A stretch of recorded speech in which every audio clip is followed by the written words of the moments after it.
Micro Alpex range. I have my own Alpex 4K that I've had for nearly a year now, and I've been using it on air rifles, rimfires, centerfires, shooting target, deer and vermin, rabbits and fox.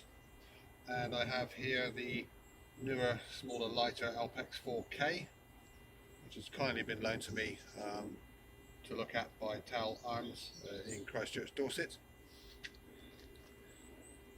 There's been a few videos now. They've been out. This one's been out a little while. I didn't want to get. I put a few videos up. If you have a look on comparisons, side-by-side recordings at night and in the daytime. I was just going to run through some of the differences physically and show you on my FX Leopard. So obviously it's called the LITE, and basically that's one of its main features. It is lighter, considerably lighter, to be honest. It is well under a half to nearly a third of the weight of the 4K. However, to do that you have lost some of the functionality and ability of it, so it's a trade-off. There's none. Both are very good, competent scopes. I've been using both of them for quite a while now. As I say, over a year for this one. I've had this one for over a month. So yes, it's not one's better than the other. One is better than the other at certain jobs, and you may wish to choose one over the other for particular reasons. As I say, the big selling point of this one is it is smaller. I won't go through the specs, but lots of people have done that. It is considerably lighter, and it also is a couple of £100 or £100 cheaper for each variant. These are both the LRF models. I personally wouldn't buy a scope like this without the LRF because it is so useful. So how light is it? Well, we've got the grammage, but basically these are 177 pellets. There's 3 tins here. This is about 2.5 tins, 177 pellets lighter than that. So if you get 3 tins of pellets and hold it out at arm's length, you can feel the weight difference pulling down on your arm. And most of the weight of the 4K is in the front end here. You can feel it. The centre of balance is well forward.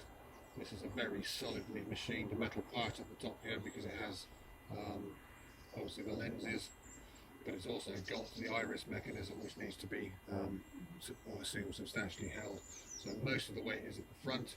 So again, not only are you pulling less weight, you're moving all the little weight you've got well back on the rifle,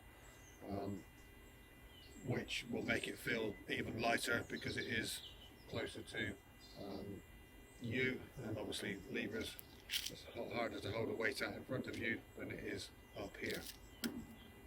So that is the big advantage: smaller, lighter, cheaper. Is it as good? Well, in theory, it's got a good pedigree. It runs the same sensors and systems inside the same screen, so there's no reason why it shouldn't be just as good electronically. They are running what seems to be slightly different software because this one has frame rates you can change. The menu system is different, although they've just upgraded some of the menu systems on the 4K to be similar, which is a much better improvement. There's still some messing around with getting the reticles right for everybody, and there's still a few improvements I'd like to see added in, but that's the future thing. It would be nice if both of these had the same software and exactly the same number of bells and whistles, but I don't think you can put the different frame rates in here. I could be wrong. So that's the electronically system is the same. It's got the same recoil rating, so technically this can go on anything. This can, and this is rated for as big as you want to go: 45, 70, 300 Win Mags, 308s, deer rifles, anything. There is some argument about whether the eye relief is better or worse, or closer or shorter, and you might smack yourself with the scope ring. I can't see that's a problem. The eye box on an electronic scope is different than a manual scope. A glass one because as you move your eye backwards and forwards, you don't necessarily narrow down to a tunnel vision. So you can always draw your eye back slightly for the shot, and you can see plenty of the screen inside, even if you were slightly back, and there's plenty of room. So I would have no problem putting this on my 300 Win Mag, on my 45-70 as a small lightweight stalking scope. So why bother buying this one now? Has this one made this obsolete? Well, no, it hasn't. What we have here is different capabilities. The front of this is different. As you can see, it's much bigger, which is where the weight comes in. However, it has a much bigger lens on this.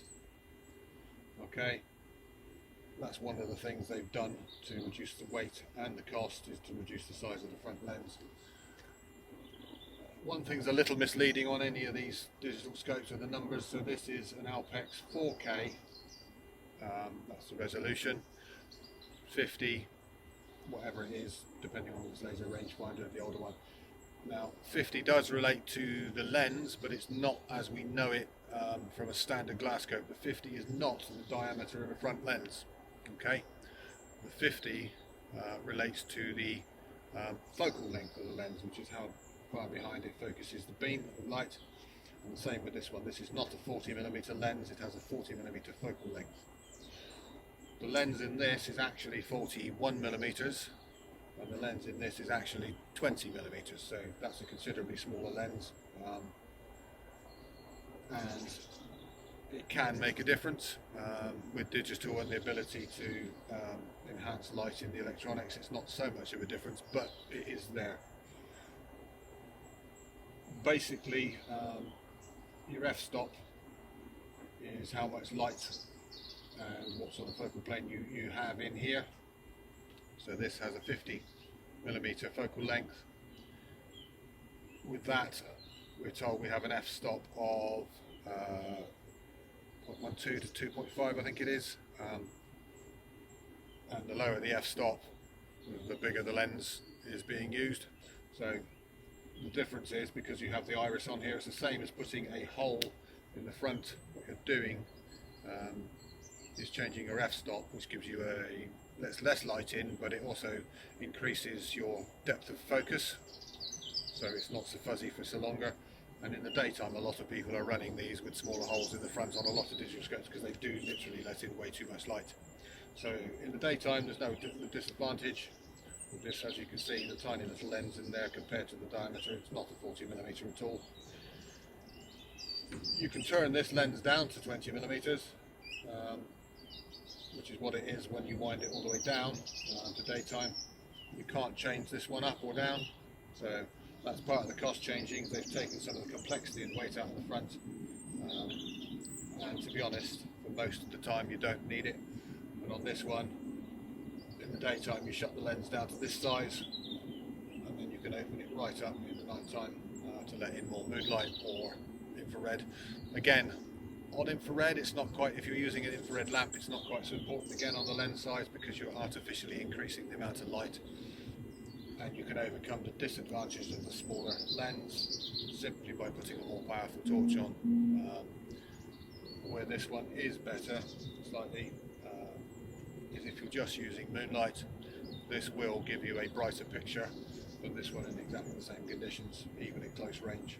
And I have used this one with out to over 100 yards shooting rabbits at night, fully dark, with a bit of moonlight and no infrared. So the 4K bit, both of these are 4K, which is great. However, that does not mean you will ever see a 4K image. Basically, the sensor can see 4K, and then it uses that to step down. Both the lenses are HD, which is 1080p, which is HD, not Ultra HD. Okay, so the back here you won't see 4K in the lens, and the recording, they both again only record up to a maximum of 1080p. So even your recordings are not going to be 4K. So what's the point of the 4K?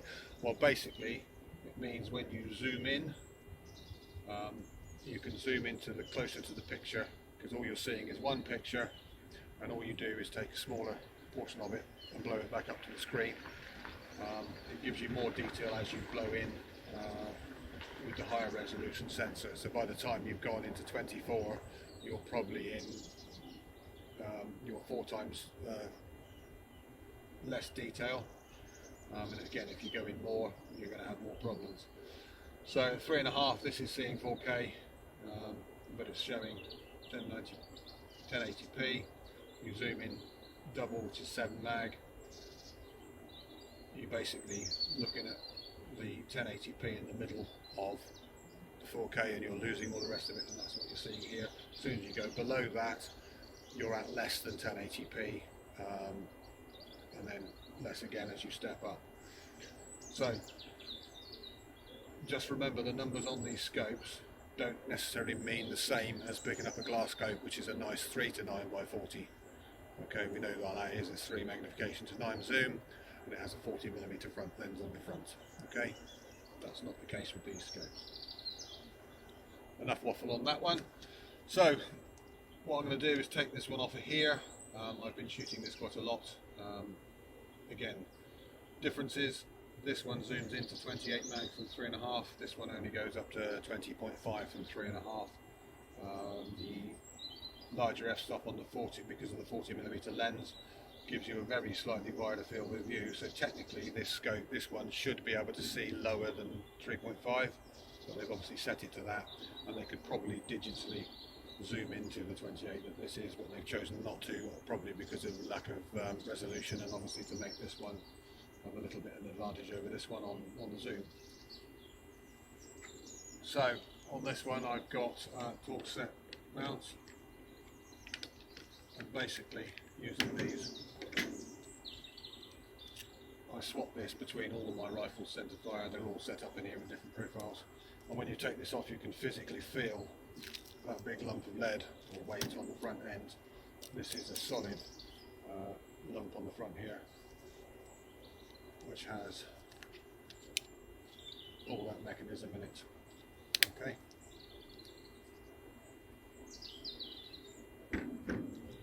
Again, feel this up. That's basically what you've got, and you can take that off. So, and not only have you lost the weight off the front, you've moved your centre of gravity back, and the rifle, and this is sitting further back. So I think it's about there. Okay, when mounting the scope and you're swapping between them, you need to set your scope mounts so they push forward in the Picatinny rail. They've got a slight gap. It's not quite so important on air rifles because they don't recoil, but it's very important on recoiling rifles. Push it forward before you tighten these up. Okay, these are hand tight ones. This is a relatively cheap set of mounts that would be perfectly acceptable on an air rifle, but again, I wouldn't use these on a recoiling rifle, especially a centre fire. So you push forward and then tighten them up. And the same when you set them up, you need to push each individual one forward before you clamp the scope in. Okay, that means when the rifle recoils, it's already up against the stop and just pushes the scope, as opposed to there's a gap and a play, but if it's not tightened correctly, the scope will move. So there we go. As you can see, this is a slightly higher scope, so you could drop it down a little bit. It's mounted roughly in the same place at the back here. But as you can see, we've moved, we basically chopped this lump off the front, moved everything back, so it's a much more compact system. Now, I've already put in the information for my new slugs I'm using. I've got 2 in there. One I'm just testing out is H&N Precision, which is a 33 grain slug. Should, when I get this up to a sensible speed, will be about 60 foot-pounds. And I also have some FX Hybrid 22 grains, which are running about 40 foot-pounds in the 950 feet per second range. So you put your scope on, put your information in, you can get your pellet information off of here. Find out the BC. Again, these are extremely good on the BC. These are a 0.14, whereas the FX hybrids are a 0.088, so not quite half. And Hades pellets are all the way down in 0.02, so this is massively more effective for them and for drop. Okay, so when we're driving these at a similar speed or even faster than the Hades, these, even though they're double the weight, will actually drop less and blow less in the wind. Back to the scopes, differences. Well, some of the price savings obviously we've seen. There's no complicated, expensive mechanism up here for the iris, it's not needed. It's all still metal and feels solid, but this is a lump. Simple things to note: the bell end on this one, or the eye bell, is like a lot of single scopes. It's just a clip-on one. Whereas on the Alpex 4K, it's actually got a threaded metal item, so that's obviously more expensive to make that as two parts. So again, it's just shaving a little bit of cost off for no real disadvantage.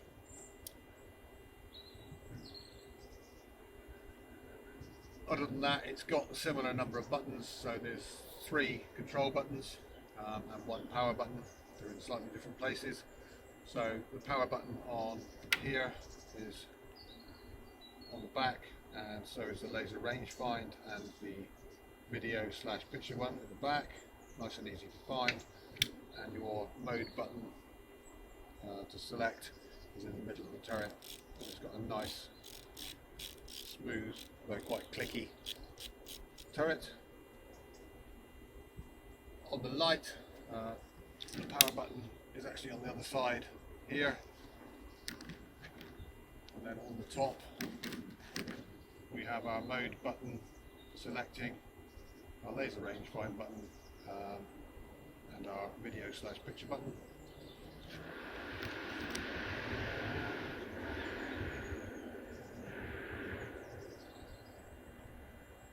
The turret does turn, it's a completely different feel. Okay. This one is very easy and smooth. This one is quite well damped, there's probably no ring in there.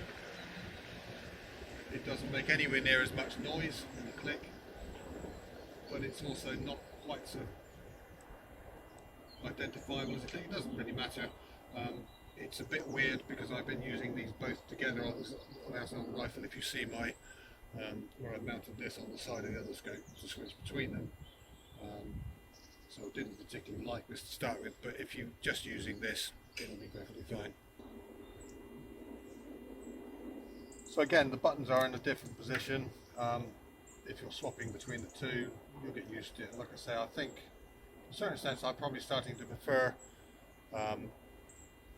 the LITE's version, because all the controls you want to use at the same time, such as zoom and laser rangefinder, are in the same position, whereas on the 4K you can zoom in and then have to go back to press the laser rangefinder and the video record and move your hand backwards and forwards. Again, it's not a big deal and you get used to it, but as I say, just using both of them at the same time, it was getting a little confusing. So I've just put this one on the Leopard now to do a bit more testing at range. It's going to make this a much slightly lighter, better balanced gun, which is always nice. Obviously on mine I have quite a lot of weight at the front anyway. The bipod I generally don't take when I'm out because I'm shooting off the tripod or sticks. It just removes a bit of weight. I very rarely, apart from on my bench, shoot from a bipod, and there's generally too much foliage when you're laying down or resting down to shoot through. Obviously my infrared light isn't particularly large compared to some of them, but it still adds a weight, and again, being forward, it increases with leverage the amount it affects. And obviously the moderator again adds again a little bit of weight again at the front. So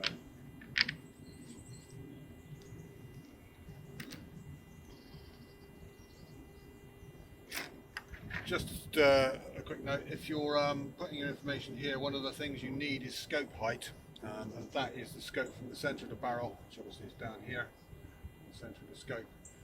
Simple ruler or tape measure will do. Easy place is on this type of mount is this line is pretty much the centre of the scope, and the centre of this round bit on this particular rifle is the centre of the barrel. Again, it doesn't need to be super accurate, but this one is roughly 3.5 inches. This one is 3 inches, so this is actually a ½ inch higher. And with my cheek rest on here, it's actually quite comfortable to look through. So you could lower this down, but I think you're going to have problems getting a cheek weld on this particular rifle. So there we go. I will take this out again for some rabbits and see how we do.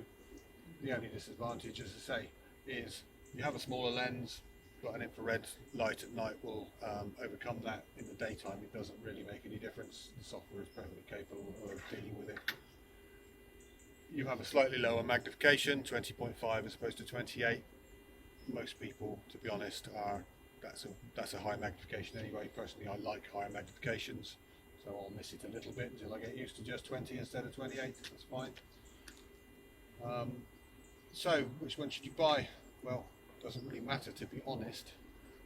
If you're going mainly for centerfire and mainly for dusk deer and longer range foxes, I would look at this one simply because, regardless, the larger lens does give you an advantage. Pretty much anything else, this one will be perfectly suitable. It would be nice to see what they come out as the next iteration of the larger one. I don't know, 6K, 8K. But again, if they've got an 8K in here, it's not going to give you 8K back here. It's just going to enable you to zoom in more and give you better clarity at any zoom level. Do we really need to zoom into what, for 50, 60 magnification? Probably not, but it might be nice to have 25, 26, 28 mag. It's slightly less pixelated, which does happen on any digital scope depending on the range and the light conditions. So we'll have to see what happens. The changes they've made on the software, which came with this one and now into this one, where you can name your profiles. They've moved the picture-in-picture to center on the laser ranged aim point, not the main crosshairs, which is great. I don't use picture-in-picture quite so often because I have this on a stepped jump, and it's easy enough to zoom in to 28 and then straight back to 3.5, depending whether you're scanning or shooting. If you're using progressive, where it goes up in very small increments, the picture-in-picture is probably a better advantage. And picture-in-picture, I think, would be better again if you had a combined scope where you have a thermal and the night vision working together. Then you can use one to spot, say, the thermal on the wide angle, and the picture-in-picture has night vision for detail. Although the new Stellas do seem to have very, very good resolution and picture definition compared to the older thermals, where you basically had an orange blob, which you identified by experience of knowing what that blob moved like. Anyway, that's these two scopes. So big thanks to Alex Tal for letting me have one of these on loan for a period of time to evaluate it. I'll get it back to him and hopefully he can sell it on to whoever needs one. I'm very happy with this. I've had it, say, for over a year, and I've used it on everything. It's shot everything from mice up to deer, on all calibers and types of rifle. I have basically replaced all of my glass scopes on all my rifles, and some of those are very expensive top of the line target scopes, which I prefer for hunting because I do like high magnification, with just this one, and I literally swap it between rifles. I haven't had a massive problem with zero shifts. I do check zero, especially on air rifles and rimfire, because the ammunition's cheap and easy, and I can shoot here in my garden quite happily to 100 yards to check it. I don't like wasting centerfire ammunition because I have to hand load and it's relatively expensive, and I keep a limited quantity, but every time I've checked zeroed, it's never been off enough to worry about. You know, an inch here or there. It's just me or the gun that day. So I would consider having one of these just mounted on the Leopard permanently, and then move this over to centerfire and rimfire use, or put this on the centerfire and swap this between rimfire and air rifle. But I'm also quite happy that this is a light scope, and I would also be very happy just to put one of these on my 6.5 deer rifle, because again, it takes a considerable amount of weight off of you when you're carrying it around up and down hills and valleys for several hours. So thank you for watching. If there's any questions, put them down below or on private message on Facebook, Bang to Bite. I'm on there also. A couple of things I forgot to mention earlier on product differences. Here you can see the boxes of the two items. Now the original Alpex comes in this cardboard box with a handle, okay.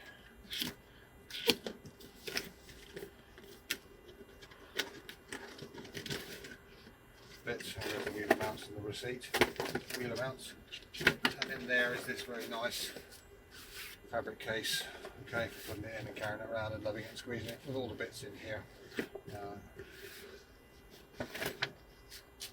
The LITE, okay, just comes in cardboard box, does the same job. The actual fitting is marked in the box and all your bits are in here, so basically this isn't really designed to put this in and out and carry it around. It's not a problem, but again, part of the money that you're paying for the Alpex 4K is being spent on a bag and a box, which is far more expensive than just spending it on a box. So therefore less of the money is going into actually paying for the scope. Another change they've made, as I said, we talked about the eye cup just being a clip-on one as opposed to having a screw thread, is the lens cover. This is just a simple flip-up one and has a small magnet to hold it shut, whereas the 4K has a flip-up one, but it has a small mechanism in here for gripping it. Again, this is far more complicated, for more moving parts. It's obviously bigger as well, but it's going to be more expensive to manufacture and assemble than the one on the LITE. Again, giving you spending more money on the lens cover than you can put into the scope. Any scopes that you see, any bells and whistles, mean that you're paying for that as opposed to the money going into the scope. So everything from a basic 4x32 or whatever, anything extra to that, target turrets, zoom, magnification, parallax adjustable, adds complexity to the scope and cost, which takes away from maybe you could spend more money on the lenses. So part of the price difference on the Alpex LITE, not only being smaller, is they've simplified some of the mechanisms and the packaging, which I don't think is a problem. I don't particularly bother with these boxes. They just get, as soon as the scope comes in, it comes out, goes on a rifle, and these boxes just get stacked in a cupboard for however many years I've got the scope, and then I take it down if I'm going to sell it. I however still have scopes that are 20 years old, or I've had for over 20 years. I still have the boxes. They're now sitting in there because they're obsolete due to the scope, but I've never used them to store the scope in other than when I'm not using it. I have no need for it personally to put it in and out of this. If you're swapping between thermals and other things, that might be useful, but you can easily get something later if you think you need it, or you might have something that's available. Personally, I like to see the money going into the scope that you're buying and not into extras that you don't really need, or if you want to, like free scope rings are ones that's popular. The scope rings you generally get with most scopes are absolute rubbish. I've seen a couple and I wouldn't use them. Say these are relatively cheap rings, but they're fairly solid and I'm happy with them for what I'm doing. Some of the ones I've seen with some of the scopes, there's just no point. So I'd rather